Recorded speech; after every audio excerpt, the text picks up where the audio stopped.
nuestro invitado de hoy es el diputado Carlos Raimundi, con una larga trayectoria. Proviene de la Unión Cívica Radical, donde presidió la juventud de este partido durante la época de Alfonsín. Luego pasó por varias agrupaciones que presentaban una característica común en cada etapa, que era una visión transformadora de la sociedad. Abogado, profesor universitario, casado, con 3 hijos, Raimundi es uno de los referentes de Nuevo Encuentro y dentro de la Cámara Baja es uno de los más experimentados, porque va por su 4º periodo, desde que fue electo como diputado nacional por primera vez en 1989. Bueno, hoy elegimos tenerlo como invitado al diputado por un tema especial, que es, él tiene una amplia formación académica y creo que va a ser la persona ideal con la cual podemos adentrarnos en los temas de la relación con Asia, cómo influyen en nuestro país y básicamente también ver cómo está mutando este capitalismo que nace en Occidente y que hoy parece trasladarse a Asia.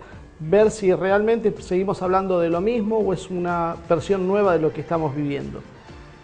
Bueno, bienvenido diputado, gracias por estar acá con nosotros. Gracias a ustedes.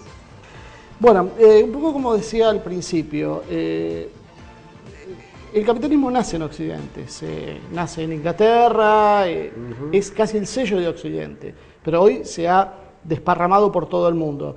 Y Asia ha conseguido reformularlo y ha logrado un ascenso que está poniendo en duda cuál es el eje central hoy. Ya el capitalismo está pasando por Europa o esta metamorfosis que está habiendo está haciendo que el poder real empiece a desplazarse hacia Asia. Claramente hay un desplazamiento del eje de poder. Hace mucho tiempo que ya no tiene como centro Europa, sino los Estados Unidos.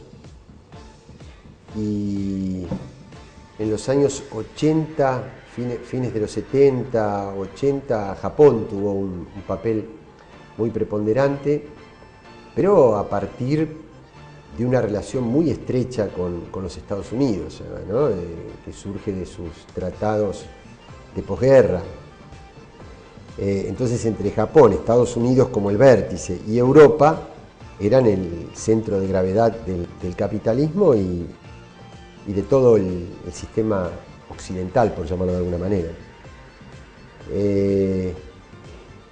A partir de la caída del muro de Berlín,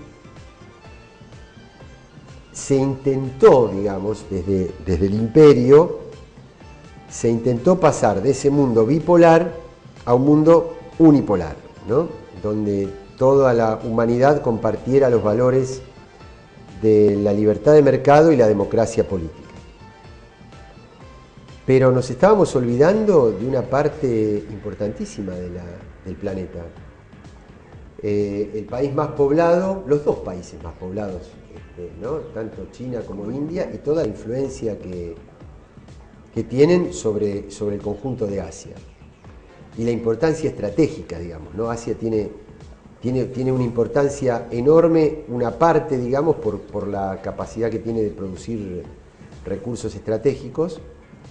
Y cuando uno mira a China y cruza la población y las magnitudes, digamos, que representa como país, con tasas de crecimiento altísimas, prácticamente que ya llevan un 1/4 de siglo, por decir números redondos, eso ha generado un ascenso, una capacidad de ejercer un protagonismo a nivel mundial que ya es indiscutible. Y que lo que puede estar en discusión es cuánto tiempo va a tardar en equiparar y sobrepasar a los Estados Unidos en algunos indicadores. Pero además, yo creo que así como no todo el capitalismo es igual, hablando del capitalismo occidental, yo recuerdo que hace unos cuantos años apareció un libro de un escritor canadiense que se llamaba Michel Albert, que se llamaba Capitalismo versus Capitalismo. Y él hablaba del capitalismo anglosajón, mucho más brutal, digamos, ¿no? prácticamente el Estado desregulado, desaparecido, y el capitalismo renano, él ponía como ejes Alemania y Japón, con una presencia del Estado mucho mayor, pero no del Estado solamente como interventor en el capital, sino también resguardando cierto aspecto humano del capitalismo, más humanizado, digamos, donde la relación del trabajador con la empresa debía ser distinta. Bueno, ahora, ya hoy no solamente existe esa diferencia, sino que aparece China, ¿no? Aparece China con un sistema político que sigue siendo muy centralizado y con una alta capacidad de planificación estatal de metas, como lo demuestran los últimos congresos del Partido Comunista Chino, pero al mismo tiempo con un nivel de expansión de la economía privada, del capital y de las formas de producción más típicas históricamente del capitalismo, que le dan un papel extraordinario. Y termino, digamos, para no extenderme demasiado más. China aparece como competidor en algunos rubros, como principal inversor en otros rubros, como principal socio comercial de países que históricamente no lo eran. Bueno, hoy el caso de la Argentina, segundo socio comercial, y de varios países latinoamericanos, aparece como el primer inversor externo en África. De ellos, ellos tienen un interés muy especial en Latinoamérica, hay varios países. Y nosotros también, Claro, y nosotros también. No, y lo último que quería decir, pero daría la sensación, con una tonalidad distinta, es decir, el desarrollo, la expansión del capitalismo y su presencia offshore, digamos, es decir, detrás de las fronteras nacionales, cuando lo ha llevado adelante el Imperio Británico y el Imperio norteamericano o estadounidense, han sido muy deshumanizantes y han tenido un sesgo muy explotador de las economías colonizadas. No dicen lo mismo los países africanos de lo que es la intervención de China. Daría la sensación de que hay un perfil que ideológicamente privilegia otras cosas, es decir, daría la impresión de que es una relación un poco más amistosa, un poco más amigable, como lo sostienen las propias autoridades chinas. Lo último sí que digo es, hoy ni China podría vivir sin los Estados Unidos, porque parte de su expansión está en tenerlo como mercado comprador, claro. Y Estados Unidos no podría vivir sin China por la cantidad de bonos de la deuda norteamericana que están acumulados entre las reservas de China. Quiere decir que hay un interés mutuo que es de competencia, pero al mismo tiempo de una competencia pacífica que no implica la destrucción del otro en ninguno de los dos casos, porque eso implicaría también la autodestrucción. ¿Qué papel juegan las multinacionales en esto? Porque una de las características fue que muchas de estas multinacionales se trasladaron a China y a otros países, sobre todo del sudeste asiático, porque abaratan costos. Hoy, ¿podemos considerar que China depende todavía de esos capitales o ya está generando su propia capacidad productiva? Bueno, pero es que las multinacionales, por su naturaleza y por ser la expresión del capitalismo elevado a su máximo desarrollo, tienen una meta fundamental, una especie de ratio fundamental, que es la expansión del capital, la maximización de la ganancia. Ahí no cabe ninguna duda. Es decir, una multinacional no es diferente en un lugar que en otro. Lo que es distinto es el comportamiento del Estado receptor. Eso es lo que diferencia el comportamiento de la multinacional. Si yo tengo un Estado que le abre la puerta, como nos pasó, por ejemplo, prácticamente en toda América Latina durante la década de los 90, ¿no? Que en lugar de ser las inversiones las que le preguntaran al Estado cuáles eran las reglas, eran nuestros estados neoliberales las que le decían qué reglas ellas querían poner, ¿no? Eso terminó en una tremenda pobreza, en un avance del sector financiero por sobre el sector productivo y en las crisis que tuvimos. Ahora, cuando uno ve la capacidad regulatoria que tiene el Estado chino, ¿no? Es decir, yo creo que todavía, si bien hoy en los congresos no se lo manifiesta con esta misma claridad, pero yo creo que China sigue siendo un país dos sistemas. Es un sistema socialista muy propio de ellos, claro, es lo que dicen. Aunque no lo, por eso, que aunque las no lo áreas digamos, claves las sigue manejando el Estado. pero claro, es de la planificación, las metas, las prioridades, los niveles de inversión, las tasas de retorno que tienen que tener cada una de las empresas que tienen límites, las garantías a la protección del medio ambiente, que es un tema que estuvo muy presente en estos dos últimos congresos, sobre todo en el último. Sí. Entonces, ahí hay una presencia del Estado en la capacidad de planificación y de regulación, y no solamente el Estado nacional, digamos, de Beijing, sino también los estados de cada uno de las provincias chinas, y esto le permite también al Estado una acumulación de capital para, digamos, en muchos casos, no estamos hablando de multinacionales, estamos hablando de multinacionales que compiten con empresas de capital nacional. Quiere decir que, no, yo en esto que vos decías creo que hay muchas particularidades que a mí me entusiasman. ¿En qué sentido?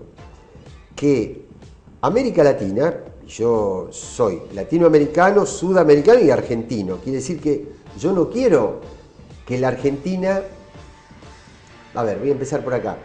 Yo creo que ha sido muy positivo, es muy positivo que China se haya convertido en un actor mundial para que le quite ese papel excluyente a los Estados Unidos. Es muy importante, pero al mismo tiempo nosotros nos tenemos que cuidar de no volver a repetir una relación centro-periferia de dominante a dominado, como lo tuvimos primero con el Imperio Británico durante el siglo XIX y durante la última mitad del siglo XX con el imperialismo de los Estados Unidos. Entonces, que China tiene un rol fundamental, lo tiene, pero nosotros no tenemos que repetir la experiencia, nosotros tenemos que tratar de acordar cosas con China para no ser nosotros los proveedores exclusivamente de aquellas materias primas que China necesita para poder desarrollarse y para poder alimentar a su población, y ellos quienes se expandan de tal manera que no permitan el despegue de nuestra industria, ¿no? Nosotros tenemos que ser muy cuidadosos en ese sentido. Yo lo que sí percibo es que hay una actitud compleja dentro de la sociedad argentina, porque sobre todo los sectores empresariales tienen todavía esa mirada muy neoliberal de ver a Estados Unidos y a Europa como las únicas metas, y tienen mucha resistencia pese a hacer los negocios con China. Esto, más el papel de los medios de comunicación que habitualmente deforman las noticias, acomodan, ¿no hace que sea un poco complejo lograr hacer entender este proceso que, si se da por naturaleza, por la propia fuerza de estos países asiáticos, terminemos haciendo eso que decía, siendo un proveedor de materias primas de ellos? ¿Cómo hacemos internamente para cambiarlo? Y yo creo, bueno, yo creo, en ese sentido creo en el rol de la política, ¿no? Es decir, en el liderazgo, hasta casi te diría pedagógico, que tiene que tener la política. O sea, vos, un empresario no solamente lo disciplinás a través de reglas de juego desde el punto de vista económico, jurídico, sino también creando una cultura empresaria. No es sencillo porque nosotros no tenemos una historia de una burguesía productiva pujante en la Argentina. Nosotros tenemos más bien una historia de una oligarquía rentística, de una oligarquía que siempre... Digamos, la alianza de clases en la Argentina fue entre los factores de poder y los grandes terratenientes, no en una economía industrial pujante. Cuando uno analiza nuestro sistema ferroviario, hoy destruido, inclusive nuestro sistema de conectividad por aire, todo converge en Buenos Aires. Si la Argentina cambiase su mentalidad, que creo que estamos tratando de cambiarla, yo creo que nosotros tenemos un gobierno y sobre todo una presidenta con la que yo me siento muy identificado en la manera de mirar estas cosas. Nosotros tenemos prioritariamente que mirar el Pacífico. Entonces ahí nosotros tendríamos que estimular mucho los corredores transversales, tanto en el norte como en el centro, como los patagónicos, porque eso además nos conectaría mucho mejor con Brasil, es decir, conectaría un polo productivo tan grande como ese que se concentra en los cinco estados del sur de Brasil. Nosotros en Chile construyendo 2 o 3 pasos transcordilleranos que están en proyecto en este momento. Creo que en una década y pico, tenemos que jugar un rol muy, muy activo en la conexión productiva entre el cono sur de América con toda el área del Pacífico, que es el área comercialmente más activa del planeta en este momento. Por eso decía al principio que se ha desplazado el centro de gravedad de la actividad económica. Ahora, todo eso debería ser un atractivo para los empresarios. Entonces hay que sacarlos de esa mentalidad así tradicional, muy colonizada que tenemos. Y después yo he visto otra cosa, que los empresarios, después tenés los empresarios que se pasan del otro lado, ¿no? Es decir, que son ultramodernos, entonces se creen que vos viajás a China y venís con los bolsillos llenos de plata. Sí. Y no es así. Lento. Y no debería ser así tampoco, digamos. Eso no es bueno. Eso no es bueno. Hay que crear lazos, crear confianzas, crear, sintonizar las reglas de juego, porque hay que acostumbrarse a transar en el buen sentido de la palabra, ¿no? De hacer transacciones con un país que tiene una lógica distinta en algunos aspectos que nuestros socios tradicionales. Ahora, cuando yo pienso en todas esas posibilidades, digo, la Argentina tiene un horizonte extraordinario, ¿no? Ahora, ¿qué puede hacer que ese horizonte extraordinario se aproveche o se desaproveche? La política. Si la política administra bien estos recursos, las cosas van a ir bien. Y si la política lo administra mal, que no va a ser la primera vez, pero no, yo tengo confianza que si se mantiene el actual proyecto y hay continuidad, la Argentina es un país claramente productor de materias primas, pero al mismo tiempo es el único país de la región que en términos de los porcentajes de sus exportaciones no se ha reprimarizado, como el caso de Brasil, por ejemplo, ¿no? Sino que tiene un componente de manufacturas de origen industrial cada vez mayor. Bueno, yo creo que hay que seguir en ese sentido, y ahí hay algunas cosas que hay que cerrarlas, porque China te absorbe, sino por una cuestión de escala. Una cuestión de escala. Por ejemplo, de las universidades chinas en los últimos años han egresado 5 millones de ingenieros. Entonces, vos decís, ¿cómo comparás? ¿Cómo hacés para pelear contra eso? Bueno, hay que tener una gran capacidad de regulación política, ¿no? Para cualquier proceso de transformación social, el contexto internacional es básico para el éxito, ¿no? Sin embargo, nosotros vemos que en estos temas están al centro, tanto en los medios como en la agenda de la mayoría. ¿Por qué cree que existe esta diferencia? Bueno, los medios sí, un poco más ausente. Yo creo que la gente hoy sabe perfectamente que... Pero recibe muy poca información. Sí, eso es cierto. O sea, eso es cierto. Si vamos a la realidad, los grandes medios no reflejan la política internacional. ¿No? Sí, y en algunos sectores políticos cuesta interesarlos. Uno nota a veces hablando con funcionarios, con legisladores, como que no todos se enganchan en esto, no todos todavía entienden la importancia del cambio mundial que está habiendo. Sí. Yo creo que en la gente no hay, como ustedes dicen, eso comparto, información. Lo que estoy también seguro es que desde hace unos cuantos años ya hay una sensación de que China existe. Sí. No de que siempre supimos que existía, pero me refiero a que está ahí, que está presente y que es un actor. Sí, ahora, no se sabe bien...